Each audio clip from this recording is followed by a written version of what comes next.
Assalamualaikum warahmatullahi wabarakatuh. Generasi Muda Indonesia, malam ini sengaja kita mengundang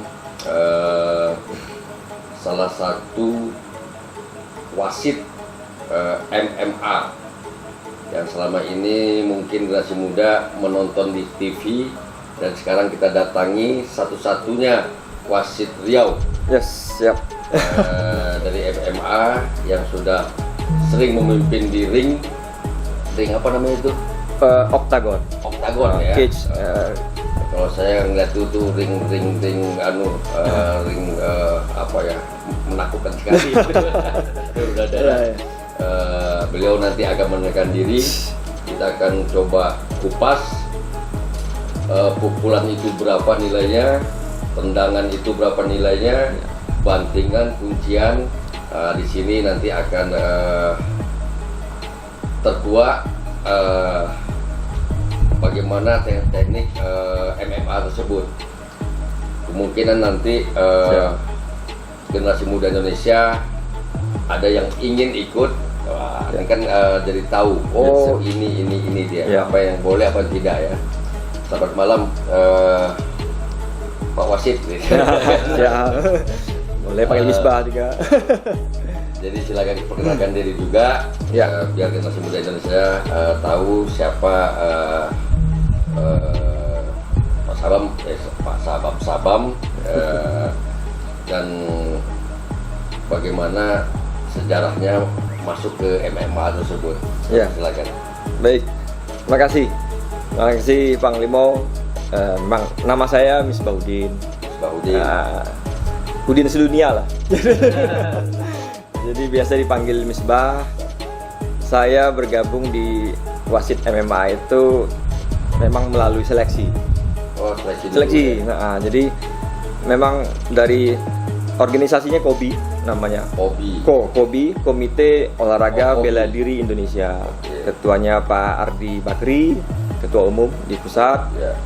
Ya, ini semacam olahraga bela diri campuran atau dikenal dengan MMA, Mixed Martial Art.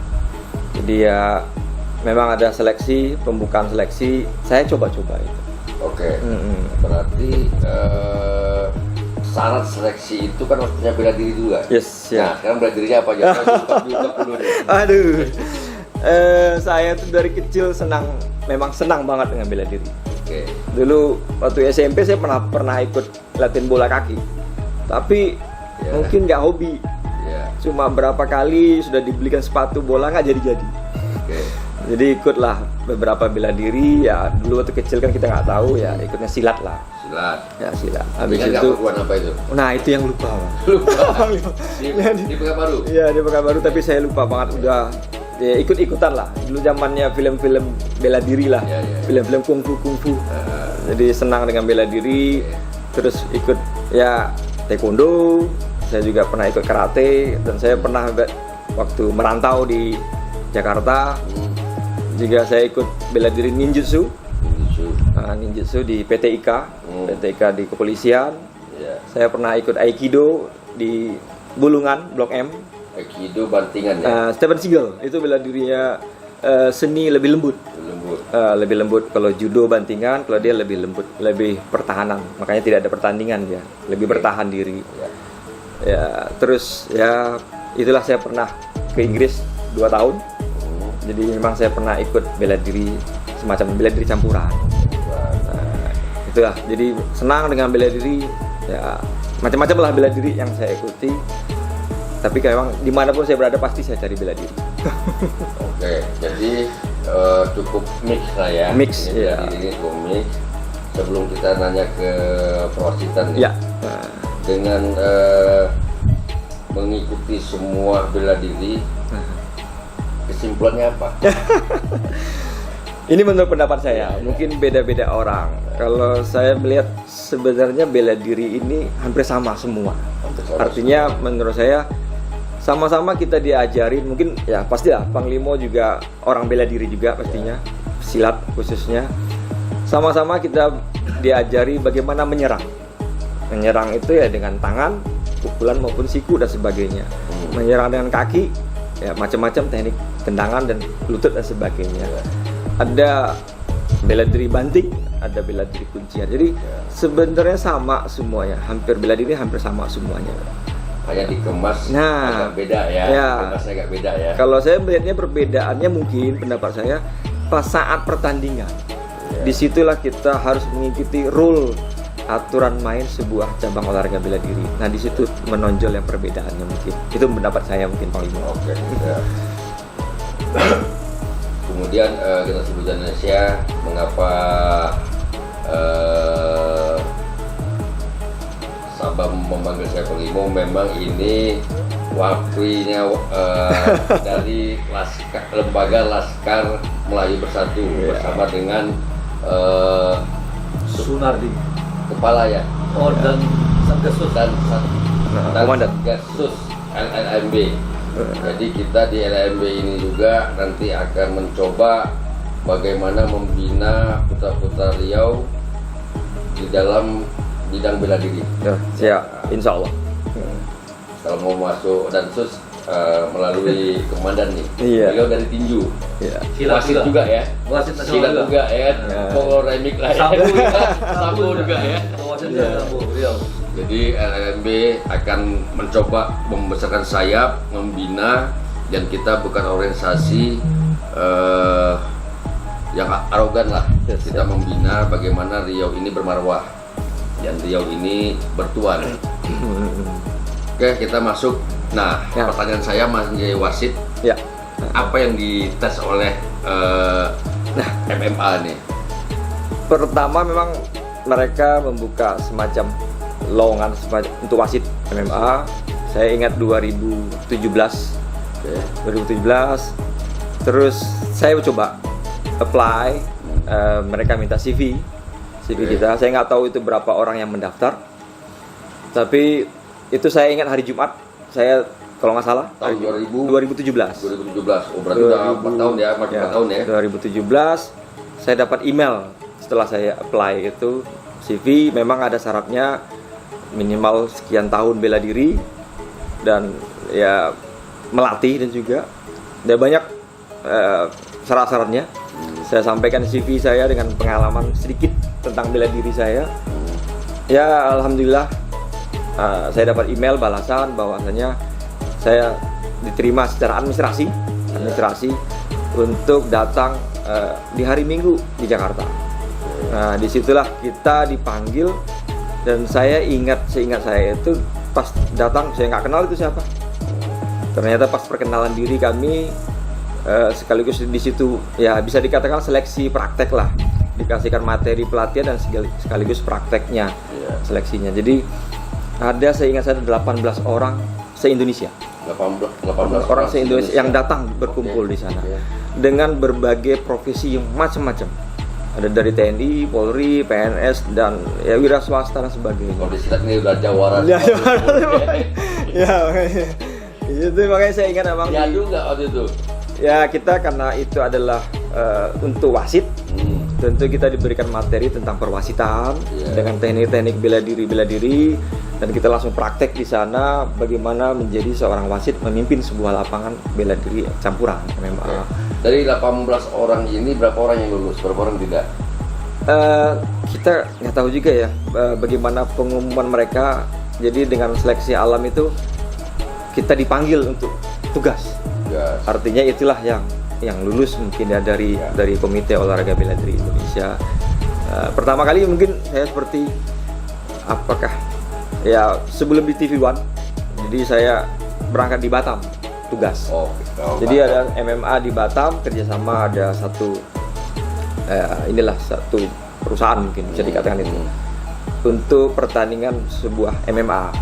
Nah disitulah pertama kali saya ditugaskan dari beberapa teman Sumatera. Jadi Sumatera itu ada 3 orang Panglima.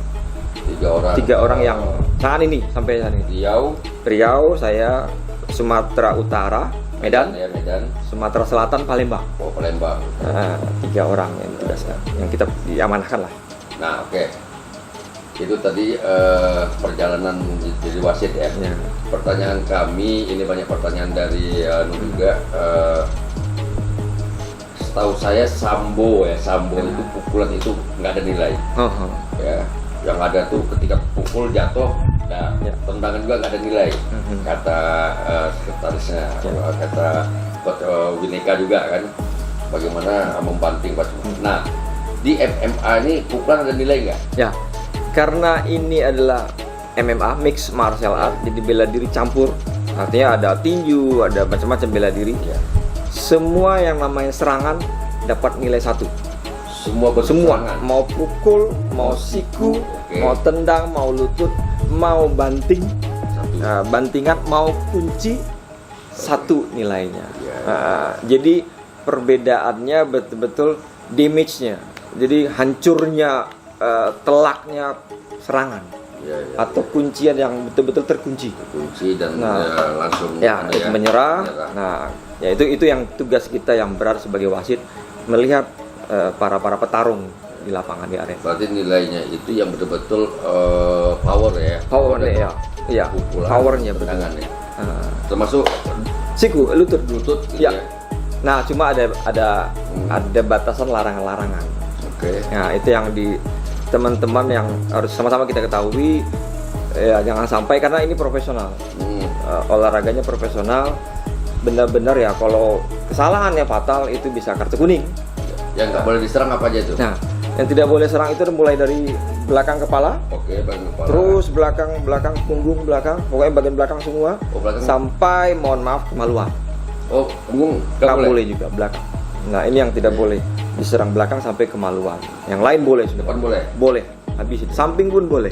Samping boleh. Boleh Muka samping. boleh. Nah, itu tugas kita. Mata gimana? Boleh, tapi nggak boleh colok. Nggak boleh colok. Kalau colok, pukul beneran. Ya, itu tugas kita sebagai wasit. Bagaimana menjaga para petarung tidak boleh melakukan kesalahan-kesalahan itu. Mematahkan boleh ya. Boleh mengunci. Misalnya orang mukul. Nah, boleh banget. Boleh ya. Ini gerakan Panglima lebih ahli lagi nih dalam ilmu silat nih dia. Namanya Ya, Panglima. kuncian. Sayang ya, saya dari dulu memang mencari-nyari tarung bebas ini. Waktu zaman saya dulu belum ada. Betul belum ada kan?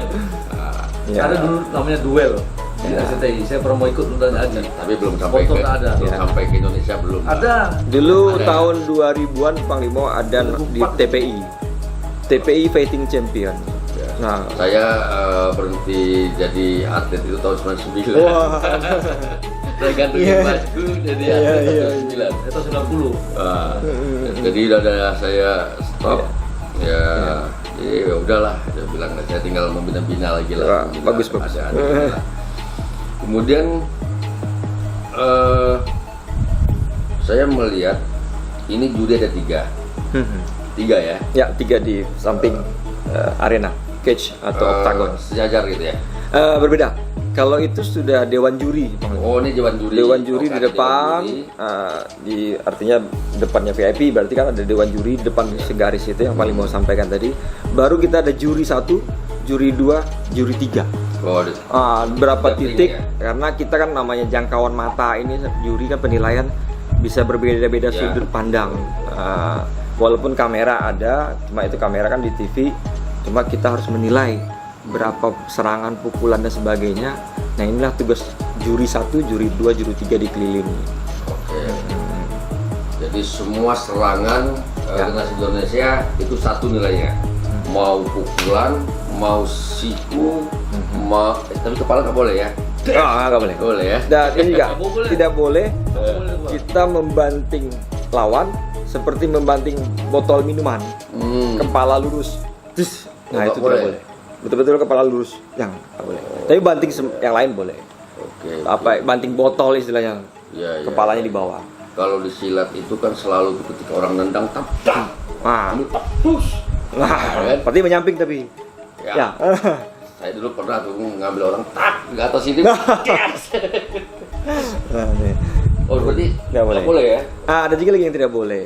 Kalau tiba-tiba posisi petarung atau lawan sudah posisi di bawah. Di bawah itu artinya selain tapak kaki, entah itu lutut, kita tuh pinggang atau telapak tangan menyentuh bawah lantai, itu namanya tidak boleh soccer kick, tidak boleh tendang bola atau kita menendang kepala. Oke, oke. Kalau lutut boleh? Lutut boleh. Oke. Nah, Jadi kalau udah jatuh, yang namanya ke bawah, nggak boleh tendang kepalanya. Ya. Tapi kalau lutut boleh ya. Boleh lutut, serang lututnya. Kalau terjadi tek, Nah itu pelanggaran. pelanggaran berarti Nah, kalah ini. kalau itu penilaian, kalau itu ini udah profesional, kami sudah di briefing Ya. bahwasanya kalau bisa pun nggak sengaja pun ya kita karena sudah mengingatkan umpamanya, Ya, sudah ya. peringatkan. Aturan ya. Nah artinya kasih kartu kuning. Oke. Ya kalau perlu, kalau memang itu fatal pernah kejadian bisa didiskualifikasi. Nah, kartu kuning itu berapa pengurangan? Pemotongannya 15. 15. Jadi profesional itu udah berkali lah ya. ya lumayan, udah dapat tinggi-tinggi tiba-tiba dipotong. Makanya bisa dis kalah keluar. Kalau kartu merah Udah keluar, Keluar, dis, ya. dis kalah dia. Walaupun dia sudah menendang nilainya mungkin tinggi kena dis, ya udah langsung dicoret. Oke. Kemudian ini nih, kita harus tahu juga nyampaikan kepada generasi muda Indonesia kelasnya, berat badan ya, Pak. Ya hampir sama semua bela diri. Jadi Cuma ada di MMA ini ada 10 kelas. 10 kelas. Atom, Atom. itu ya 48 kilo lah. 48 sampai 48 kilo di ke bawah. 48. Maksimal ke bawah. 48. Oke, maksimal 48. Atom, straw, Ada batas rank ada bawah ya? minim. Ya, minim. Karena saya rasa hampir sama dengan bela diri. Angka maksimal Oh, 48. gitu. Oh. Tapi kalau mereka kurus banget tentu mereka masih mikir 48 ke atas 4851. cuma satu paling atas. Ya, Oke. itu udah kelas lain. Udah straw, Ini atom. atom, Ini apa lagi? straw, Straw, fly, fly, atom, straw, fly, bantam, feather, feather. light, welter, Ya, middle, middle. heavy, super heavy, 120 kilo. Kelas berapa? Oh, super lagi. Ada heavy, ada super heavy.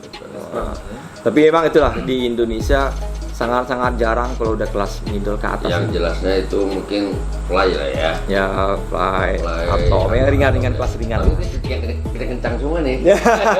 Jangan kalau udah kelas happy itu ada Iya. 1, 2, 3 gerakan. kan? Powernya lebih beda deh. Ya.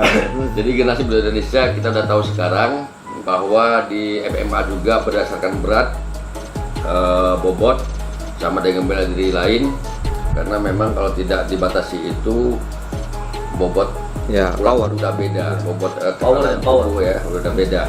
Betul, betul.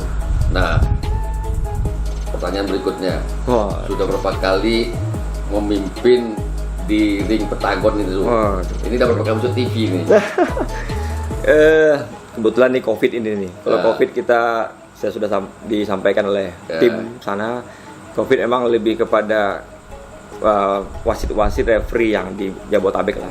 Sebelumnya Jadi, sebelum itu 2018 hampir setiap tahun saya ada dapat tugas 2 kali setahun tuh ada. Karena kita di rolling Panglima. Di rolling beberapa provinsi ya, teman-teman yang lain. Nah, pertanyaan saya, ketika mimpin pertandingan, apa yang ada di benak oleh Ya. Sabab nih? Ya kita ada rasa tanggung jawab itu Bang. Karena kalau orang awam melihat itu kan sesuatu bela diri keras kesannya. Ya. Tapi sebenarnya ini kan ada aturan mainnya. Ada aturannya, larang-larangan pun ketat sekali dan Ya. kita betul-betul profesional. Jadi pikirannya ya gimana tanggung jawab di arena di tengah lapangan arena oktagon itu atau ring cage istilahnya. Jadi tanggung jawab bagaimana kita berpikir ini para petarung juga harus kita selamatkan, jangan sampai berbahaya, cedera dan sebagainya. Dan saya pernah memimpin Panglima sampai mohon maaf memang berdarah. Tapi kalau kita berhentikan, mereka nggak terima Ya. karena mereka masih bisa Bertarung ya. bertahan diri, mempertahankan diri. Jadi kalau kita berhentikan, kita bisa disalahkan. Ya, ya, ya. Jadi tapi kita harus melihat kalau itu udah cederanya tidak ada perlawanan, kita sudah ingatkan sudut biru atau sudut merah, apakah anda harus keluar dari kondisi itu, posisi itu. Kalau tidak, kami berhentikan, stop. Nah dia harus keluar dari posisi itu. Kalau enggak tidak ada perlawanan, kita yang stop. Nah ini yang tanggung jawab kita memberhentikan ini, apakah pas waktu timingnya atau tidak. Gitu. Oke. Kemudian ini saya yakin melihat MMA itu hobi ya. bukan lihatnya itu karena itu adalah pertarungan real ya, pertarungan real, tidak dibuat-buat, artinya dari muka sampai bawah Ya, itu kaki. bisa. Yang menjadi pertanyaan itu mengapa mereka mau ikut? Nah, apakah di sini ada semacam income atau apa ya, Ya. ini? Ya, Ini biar semua nih. ya memang udah diatur dalam undang-undang keolahragaan. Sistem olahraga udah diatur bahwasanya olahraga itu dibagi dua, satu amatir, satu profesional. Oke, berarti ini masuk Nah, profesional. profesional. Oke. Jadi kalau amatir, mohon maaf, kita bertanding, kita membayar malah. Ya, Bayar pendaftaran. Ya. Nah, tapi itu ke hobi, kepuasan masing-masing. Kalau di profesional memang udah diatur, lebih anu kayak kita entertain ya. nah, kita dibayar. Iya, iya. Artinya petarung itu dibayar. Datang mulai dari mereka bukan sebelum datang lagi Panglima. Kalau mereka sudah, mereka seleksi audisi dulu nih. Ya, ya, ya. Seleksi audisi dulu, layak atau tidak untuk tampil. Kalau nggak layak mereka nggak dipanggil. Kalau sudah dipanggil, ada jadwalnya dari mereka akan diperiksa tes kesehatan Panglima di laboratorium resmi di kota masing-masing. Itu dibayar, tanggung semua oleh perusahaan PT-nya. Nah, Sponsor ya, sponsor ya. memang dari mereka lah, IO-nya mereka. Jadi periksa tes kesehatan, cek darah, jantung semuanya layak atau tidak bertanding. Tinggal datang saja, sudah terdaftar semua. Habis itu mereka berangkat, dibiayai semuanya oleh TV One, dan sampai dijemput bandara, antar jemput. Yang masalahnya bosnya Ah, orang berduit nih. nah itu mungkin ada inilah gengsi juga, Iya, iya. karena tampil di sebuah TV nasional yang dikenal banyak orang. Oke. Kalau boleh tahu, Ya. sekali menang berapa ini? Itu kan kontraknya sebenarnya kan dengan para atlet-atlet atau para petarungnya ya. Ya, ya, ya. Tapi ini sepengetahuan saya, ya mungkin sudah teman-teman juga sudah melihat atau mendengar. Kalahnya saja lah, yang Ya. paling jelek-jelek. Kalahnya saja mereka bersih terima 2.500.000 2.500.000. bersih. Di luar mereka ditanggung akomodasi, penginapan, makan, Ya. ya anggap mewah lah, makan di Ya, ya. hotel, penginapan di hotel, diantar jemput seperti artis mungkin. Ya, ya. Nah mereka pesawat sudah ditanggung semua. Nah, pertanyaan saya, kalau setiap tampil kalah, misal 3 kali kalah, apakah dia masih dipakai atau enggak? Atau ada limitnya gitu? Kalau itu sebenarnya tidak ranahnya wasit ya. Sebenarnya itu udah ada tim seleksinya. Pelatih ya? Ini sudah ada mereka tim talent squad-nya. Ya. Jadi betul-betul yang menyeleksi ini layak tampil atau tidak. Karena yang paling mau sampaikan tadi, ini ada sport entertain. Jadi olahraga hiburan yang mereka dilihat harus menarik, bagus. Jangan hanya mundur, nggak menarik orang nontonnya. Nah, jadi itu wilayah ada talent squad-nya yang menilai. Jadi ya, oke. Ada yang saya menarik, saya melihat bahwa jawara di MMA itu Ahong ya. Oh. Ahong ya. Ya baru bermain nih. Ya. Seminggu atau 2 minggu lalu ya. Kemarin kan Ahong itu justru saya memperhatikannya seperti Mike Tyson. Beliau kalah dengan Alex Munster. Siapa? Ada kemarin terakhir Alex Munster. Alex Monster. Yang sebelumnya lagi Ya. Theodoros Ginting. Ginting. Iya. Saya melihat bahwa Ginting udah habis-habisan tuh Ya. dibabat sama Ya. Ahong. Sempat kan. tumbang. Nah, kalau saya memperhatikan bahwa Ahong kalau dilihat mungkin dia kena di fisik. Stamina, daya tahan. Stamina ya, daya tahan. Nah. Karena saya melihat daya tahan Ginting luar biasa. Iya, benar. Apakah salah penilaian saya? Saya melihat ronde 1 kedua atau apa. Ini Ginting habis-habisan nih. Sempat tumbang. Ya, udah tumbang ya. Iya. Pukulannya apa semua kunciannya. Tapi daya tahan beliau saya lihat Ya. luar biasa gitu. Benar. Nah, saya kurang hafal apakah di ronde kedua atau ronde ketiga Ahong kena nih. Betul. Ronde berapa Ahong tuh kena tuh? Ronde kedua ya. Iya. Saya lihat bahwa memang di situ fisik beliau atau udah trik Ya macam-macam Iya, iya. pendapat para penonton ya. Iya. Wah macam-macam komentar-komentar, apalagi semenjak zaman media sosial sekarang nih, wah lumayan luar biasa. Tapi sebenarnya macam-macam itu pendapatnya masing-masing, silakan. Tapi kita bisa lihat pertandingan yang terakhir kemarin, kedua juga. Saya rasa itu hampir sama. Karena memang VO2 max atau daya tahan volume oksigen di dalam paru-paru ini, daya tahan itu kan dengan cara latihan yang berat ya. Nah, kalau saya melihat pertama dan kedua sebenarnya kayak sepertinya mirip sih. Betul-betul daya tahan sudah. Ronde 1 itu sebenarnya mukul aja sudah lelah. Jadi itu emang daya tahannya luar biasa ya. Saya juga ada teman-teman yang suka ikut latihan MMA, bagaimana mau coba latihan memang berbeda. Daya tahannya berbeda itu. Nah, pertanyaan saya, kalau di silat kita melihat pertandingan tidak imbang, itu kita wasit berhak memberhentikan pertandingan, memanggil atau langsung memberhentikan, dan menentukan pemenang kepada ini. Kalau nggak imbang ya. Nah, di MMA apakah ada seperti itu? Ya. Makanya sebenarnya di MMA ini, khususnya profesional ini, mereka ada tahap seleksi dulu Panglima. Jadi audisi istilahnya.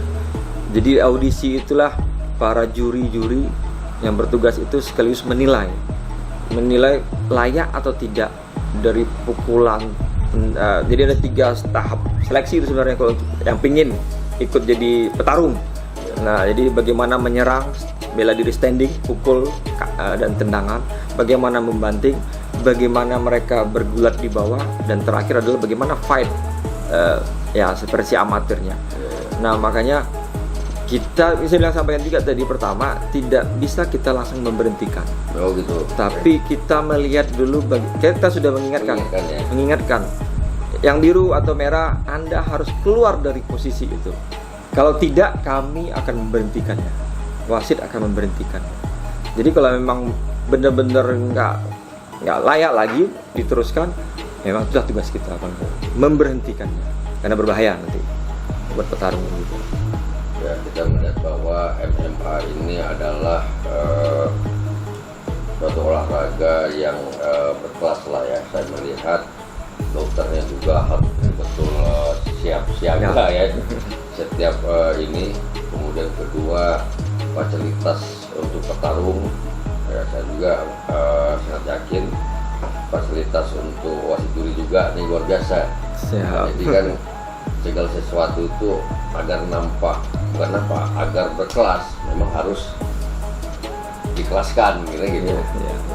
Kita berharap juga bila diri lain akan mencoba mengarah ke situ gitu, agar mengarah ke situ itu lebih profesional lah. Betul. Hanya memang kita ada kelas profesional, ada yang amatir.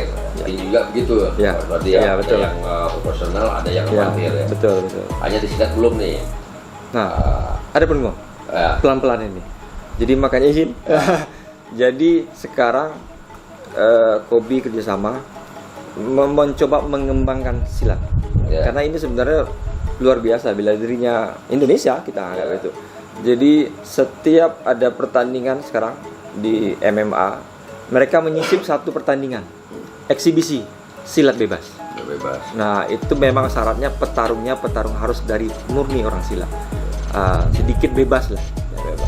Nah, beda-beda tipis dengan MMA nanti aturan mainnya. Sebelum itu, setahu saya nanti hasil dari Munas tahun 2018 nggak salah saya di Bali itu udah boleh. IMSI sudah membolehkan menyerang ya, kepala, buka, pakai siku, pakai lutut, bantingan, apa semua. Nah, ya mungkin nanti kedepannya akan lebih profesional lah, profesional pelan-pelan. Dan saya melihat juga yang ikut di dalam yang profesional sekarang, tahun bebas pencaksilat sekarang belum pesilap silat yang tangguh. Nah, belum bisa tangguh. Saya tahu kalau silat yang tangguh itu main kaki pasti tinggalnya apanya. Kalau saya lihat sekarang yang ikut itu belum yang tangguh gitu, masih apalah ya namanya, belum tempaan. Karena saya juga melihatnya masih kurang menarik. Ya, ya. Lebih enak ngeliat IPSI yang tarungnya gitu. Ini Ya, mungkin karena baru juga. Iya, baru. Tapi ini kan kita bersyukur bagaimana mau mencoba mengembangkan bela diri asli Indonesia. Betul, betul. Silat itu. Nah, itu percobaannya. ini Tujuannya. sebetulnya ya tinggal tadi kalau memang ada Ya. yang sponsor yang bisa merumahkan mereka, menggaji mereka, Aha. latihan apa semua, saya akan jadi gitu akan jadi. Dan ini juga menjadi harus perhatian karena kedepannya setelah PON nanti itu aturan IPSI akan berubah Terbaru semua. ya. Itu bebas main siku, main apa, main Ya. banting itu Silat bebas. dibolehkan. Di Jawa Timur ada tuh. Ya kan? Pencador, hanya pencador kan hanya Ya, berapa detik? ya kan Ya. itu untuk menguji mental aja dan budaya juga ya. Dan budaya mereka lah. Ya mudah-mudahan lah saya juga berharap seperti Muay Thai ya, Muay Thai itu kan artinya musiknya musik daerahnya ya. Capoeira ada Kita ini. main kan itu tas Iya. ya kan capoeira ya seharusnya itu dianukan. Musik dikembangkan. apa yang menjadi dominan dianukan ya tinggal dirapatkan lah karena Makanya Indonesia ini kan benar tuh paling makanya kita ini punya bela diri asli Indonesia silat. Dan saya rasa yang paling mau sampaikan benar. Mereka capoeira ada musik. Muay Thai juga punya musik dan sebagainya. Sebenarnya menurut saya nih, kalau salah koreksi, Iya. silat juga ada kompang dan sebagainya. Iya. Mungkin dengan seni itu, seni dan ya bela dirinya bisa padukan. diremik lah. Ya, Kayak gini. jadi- Di silat tuh uniknya itu begini, banyak aliran. Ya, Ada Jawa Barat, ada Sumatera Barat, ada Jawa Timuran, ada Riau, ada Sulawesi. Semuanya punya musik tradisional. nah ini mau disatukan IPSI nih. Ini mau di mana nih gitu. Nah, kalau pendapat saya, ego Ya, simpan dulu. satukan. Yuk dah.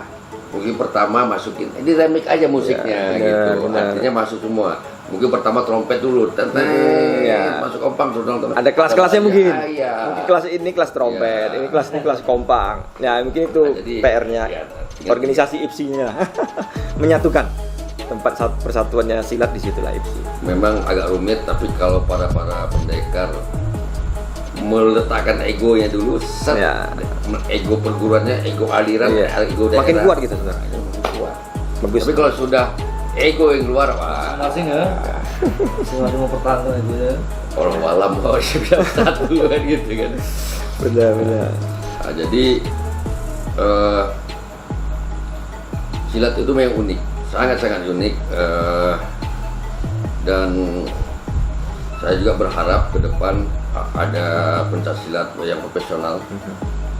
Dan semalam juga saya ketemu dengan ketua FP2STI Kang Topan, dan ada saya lupa namanya dari Cimande, ya, Cimande Pajajaran ya atau apa.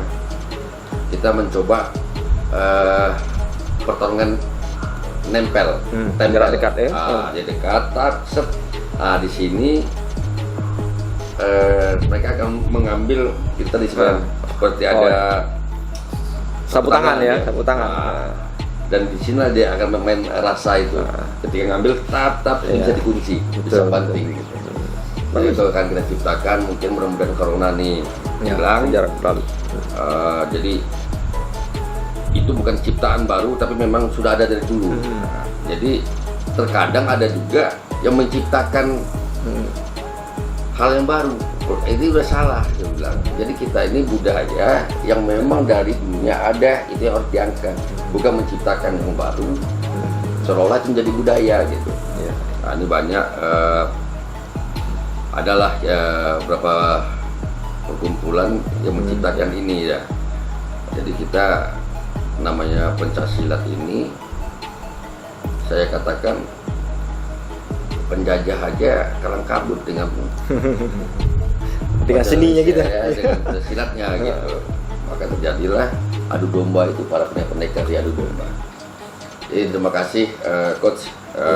Sama-sama. Mudah-mudahan ini menjadi motivasi generasi muda Indonesia. Oh iya, kalau mau ikut kemana daftarnya nih? Ya. Riau udah para ada nggak di petarung atau kayak rembing laparnya? ya sebenarnya sudah muncul di Riau ini, sudah muncul beberapa, ya kalau bahasa Jepang dojo, atau ya. bahasa Korea dojang, atau gym atau camp dan sebagainya lah istilah-istilahnya. Jadi sudah ada muncul beberapa, karena itu daya tarik ya wilayah Dikbud tersendiri. Kita juga kebetulan teman-teman yang tahu juga ya datang ke tempat saya juga. Nah, silakan di mana aja latihan dulu, nanti ada tahap seleksi audisi yang saya sampaikan tadi. Jadi tunggu kabar dari pusat, karena jadwal itu adalah pusat yang menentukan. Ini memang terkendala ya dunia inilah, masalah dunia ini terkendala ya, untuk kumpul-kumpul susah. Jadi sebenarnya pihak pusat sudah pengen merencanakan suatu event atau audisi untuk seleksi. Ya. Nah, silakanlah teman-teman yang mau ikut, silakan ikut seleksi audisi. Tunggu tanggal kapan di mana pusat yang ada.